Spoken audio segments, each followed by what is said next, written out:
Someone in your life is controlling you. And the unsettling part is you probably didn't notice it right away. It doesn't start with shouting or obvious dominance. It starts small. You pack your bags and they quietly redo it. You send an email and they correct every word. Not because it's wrong, but because it's not their way. And at first you tell yourself it's nothing. But then something shifts. You hesitate before making simple decisions. You replay conversations in your head. You start asking yourself, is this okay? About things you used to do naturally. And without realizing it, you begin adjusting, anticipating their reactions, editing yourself before they ever say a word. That's when control stops being external and starts living inside your mind. Because being controlled isn't always loud. It's not always forceful. Sometimes it feels like pressure you can't quite explain, like you're slowly being reshaped into a version of yourself that makes someone else more comfortable. Until one day, you notice something deeply unsettling. You don't feel like yourself anymore. You feel careful, measured, slightly on edge, like you're always trying to get it right, even when nothing is technically wrong. We call people like this control freaks. We assume they're dominant, power-hungry, maybe even manipulative. But what if that assumption is completely wrong? What if the person trying to control everything isn't driven by power at all? What if they're driven by something much quieter and much more dangerous? Fear.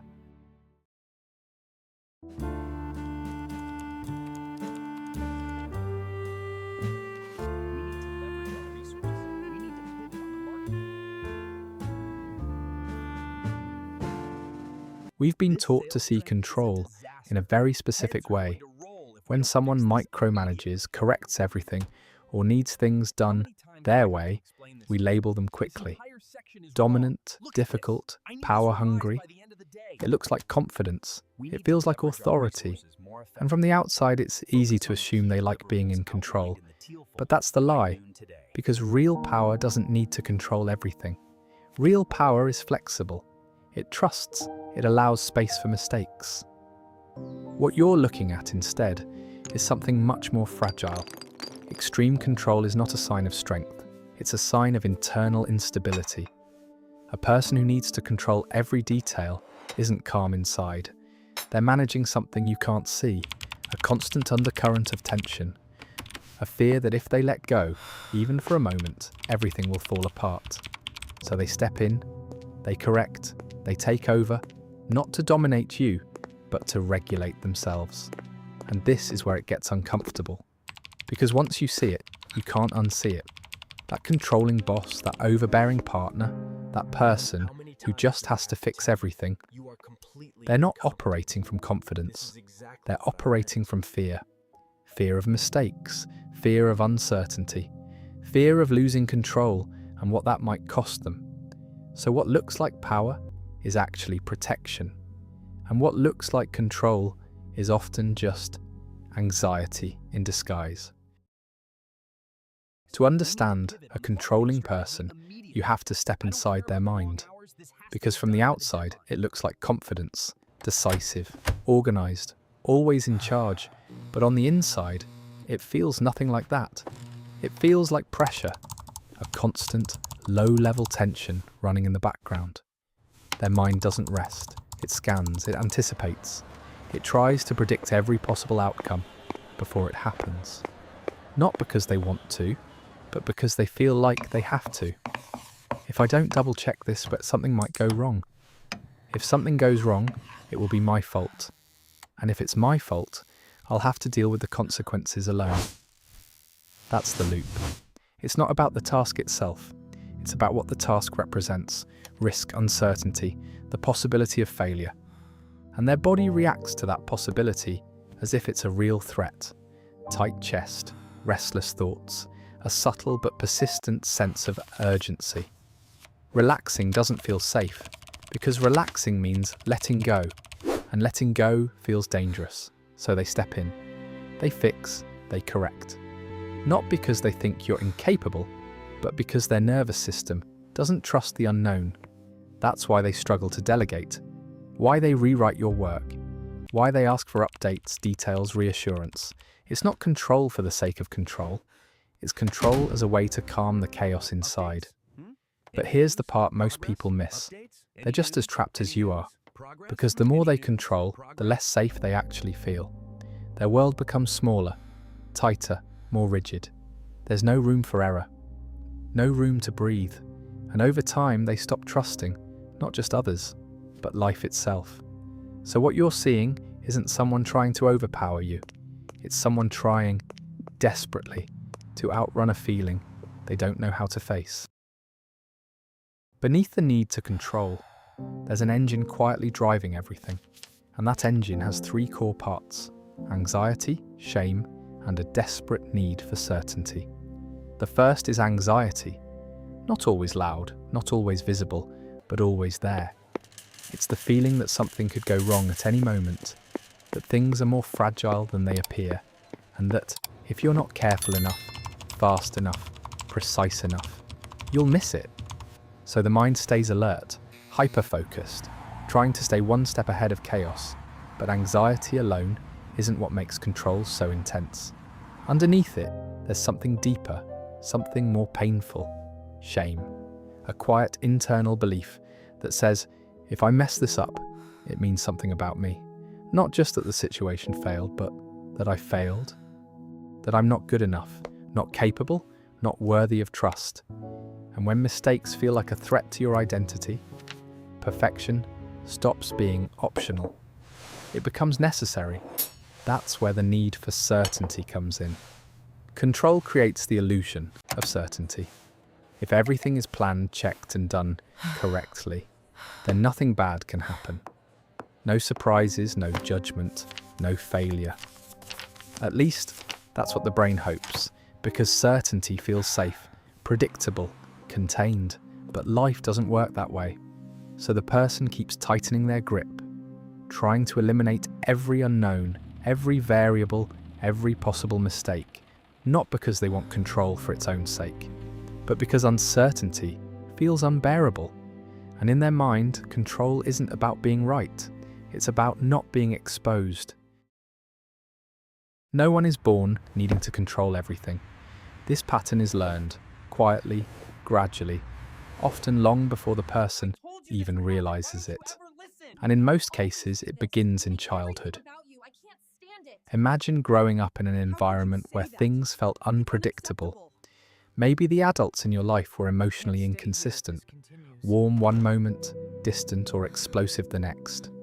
Maybe there was constant tension in the background, arguments, instability, a feeling that something could go wrong at any time. As a child, you don't have the power to change that environment, but you adapt, you become hyper-aware, you start paying attention to every detail, every shift in tone, every subtle signal. Control becomes your way of creating safety in a world that didn't feel safe. But sometimes the story looks completely different on the surface. Some people grow up in environments that are overly controlled. Strict rules, high expectations, no room for mistakes, no space to choose, to explore, to fail. In those homes, love can feel conditional, something you earn by getting things right. And over time, a belief forms: if I'm not perfect, I won't be accepted. So control becomes a way to avoid rejection, a way to maintain worth. There's also another layer that often goes unnoticed: moments of deep emotional impact, a betrayal, a sudden loss, a time when something fell apart and no one was there to help you process it. The brain remembers those moments. It creates a rule: losing control leads to pain. And from that point on, it does everything it can to prevent that experience from happening again. This is the blueprint. What you're seeing in a controlling adult isn't just personality.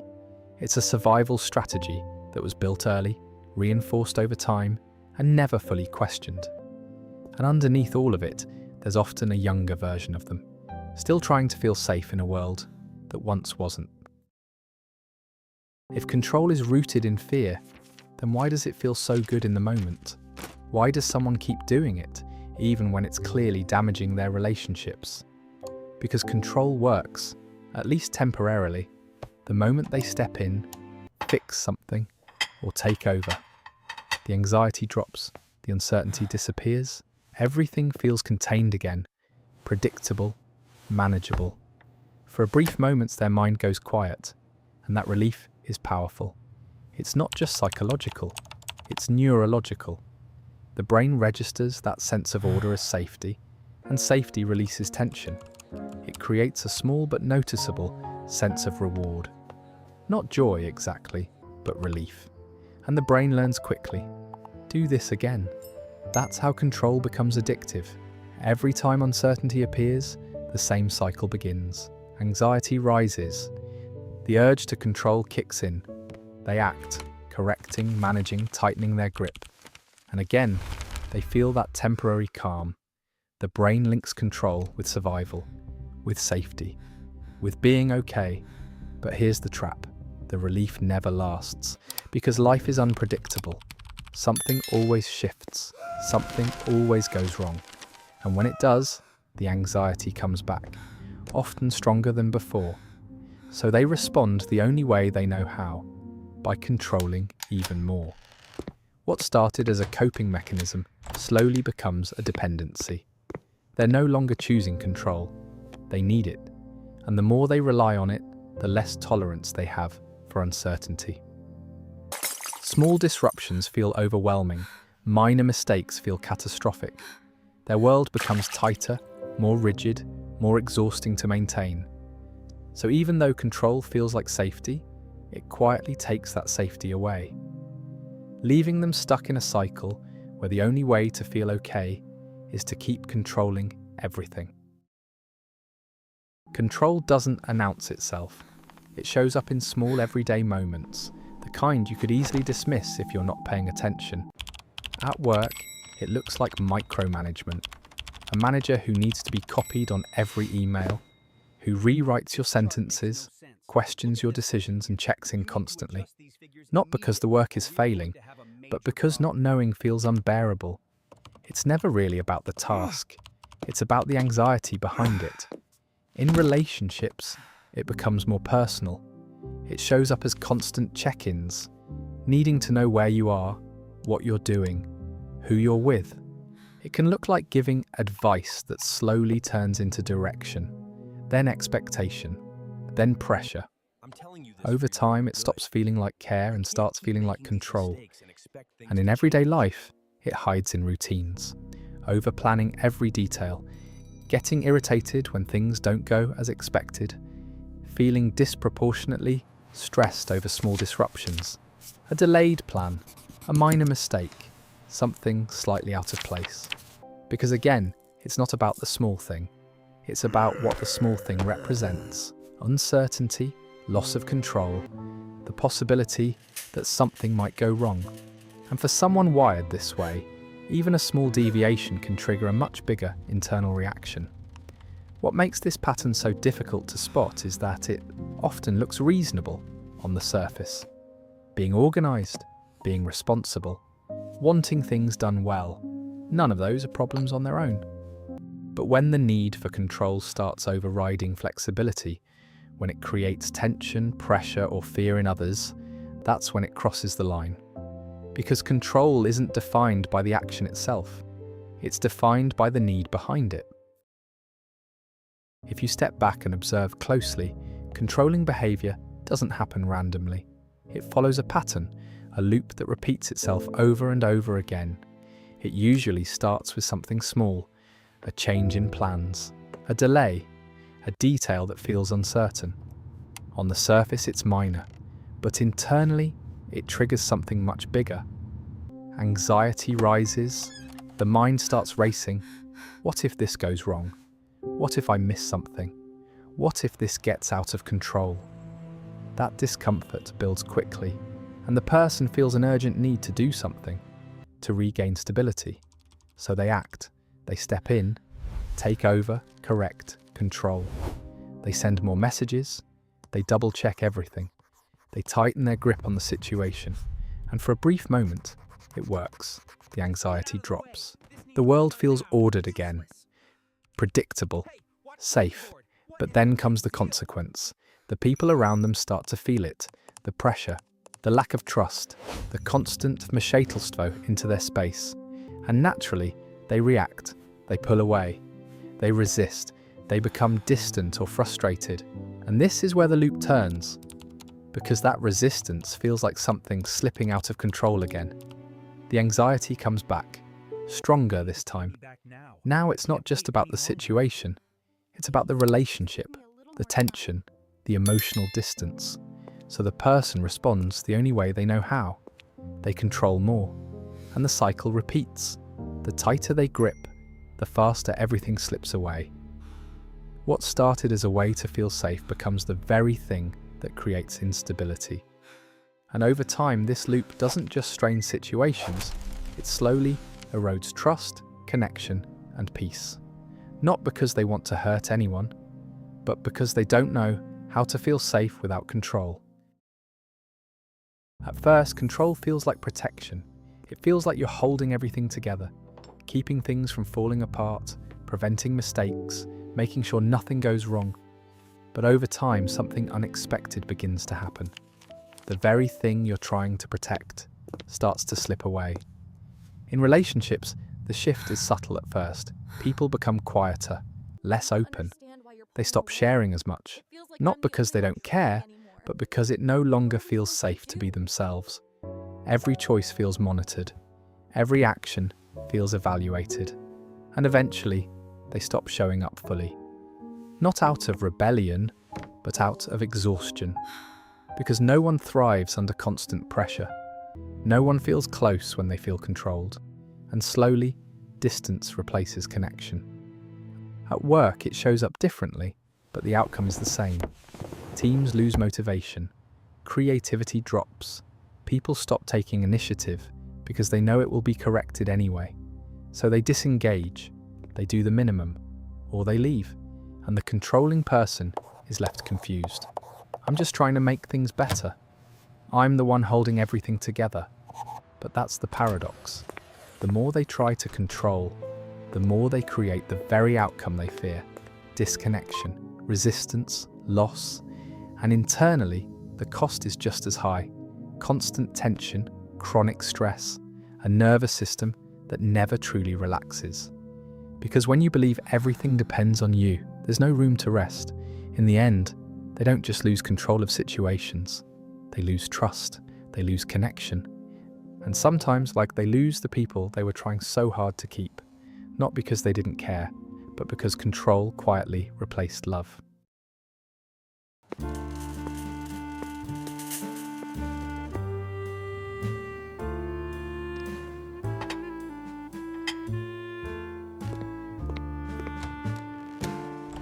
If you've recognized yourself in this, if you feel like you've been holding everything too tightly, there's something important you need to understand.